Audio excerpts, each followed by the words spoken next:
even incumbents that are under indictment. In Southern California, we have a congressperson who is in that situation. So, will President Trump be reelected? I don't know. Will President Tsai be reelected? I do not know. But from the American experience, it's important to keep in mind mostly incumbents win. Since World War II, there are 3 cases where American presidents were not reelected. First of these is Jimmy Carter in 1980. Okay. George H.W. Bush. But actually, even before both of them, Gerald Ford, who was actually never elected.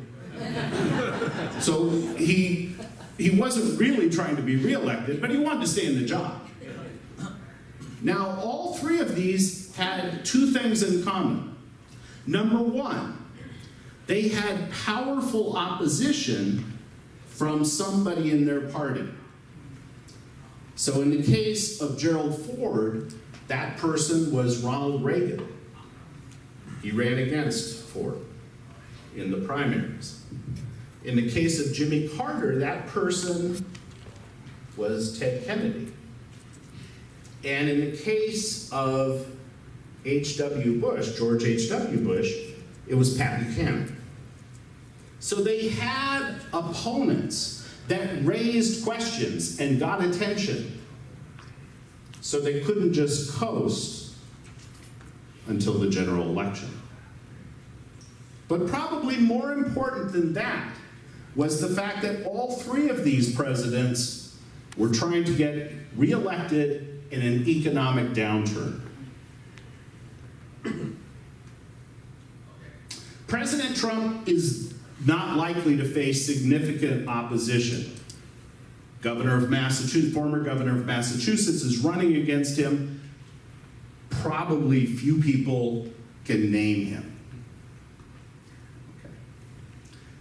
But about the economy, stay tuned. Stay tuned. Now, Taiwan's democratic history is really short. It's within the lived experience of every person in this room. So we don't have much of a historical record. But in every instance, the incumbent president was reelected. Even in some cases against low standing in opinion polls. So I don't know what's going to happen. The power of incumbency is enormous. Why? Because you get to stand and give speeches that the press covers and talk about the good things you have done, the good things you want to do, the bad things that others are trying to do. And you do it where? Behind presidential seal. Symbol of power, symbol of state. Now we have a naval captain speaking later. He'll tell you how easy it is to turn a boat that's already moving. In this instance, the ship of state is moving. Hard to change sometimes.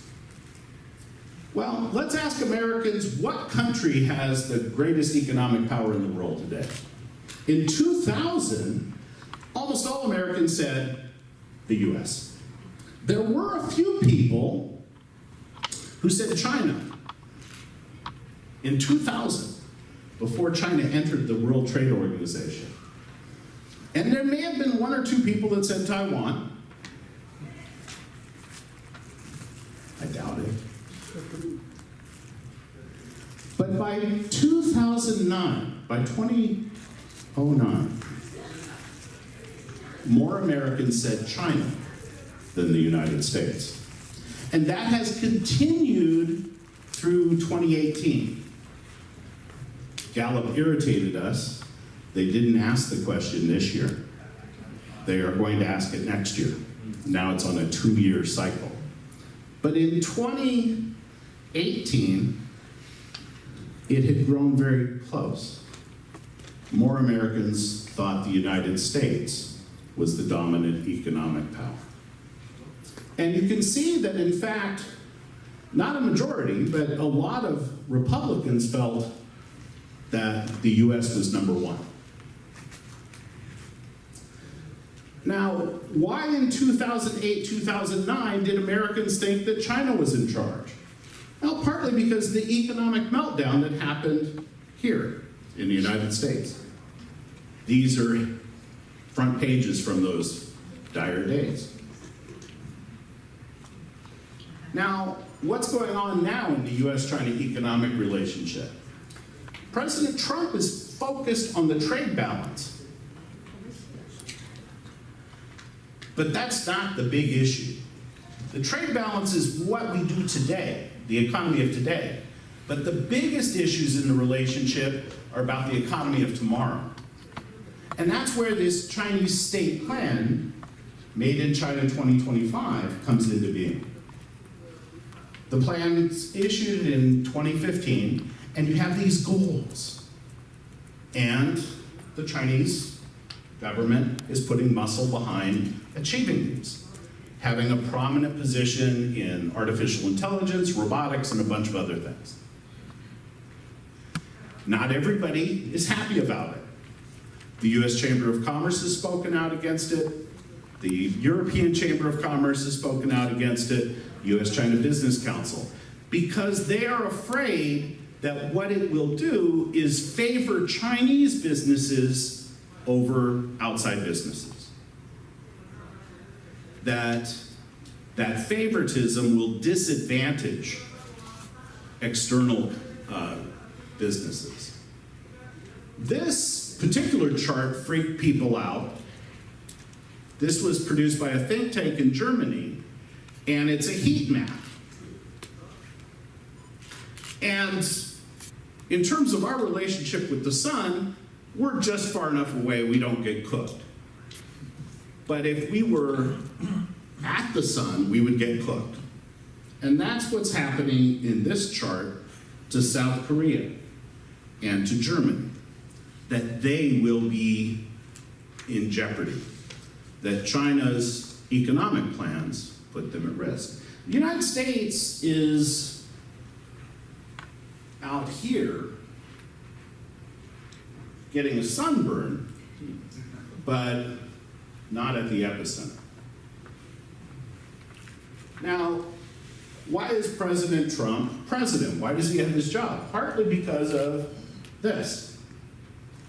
US manufacturing has never been greater. The United States is at its utmost power in terms of manufacturing, the value of what we produce.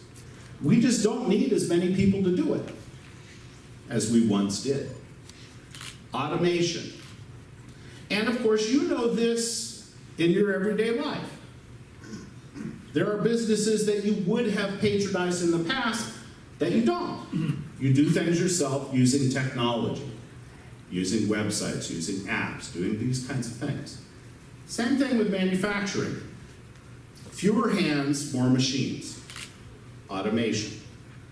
And that bothered a lot of people. And many of them chose to support Donald Trump. And so this is a poll from 2017.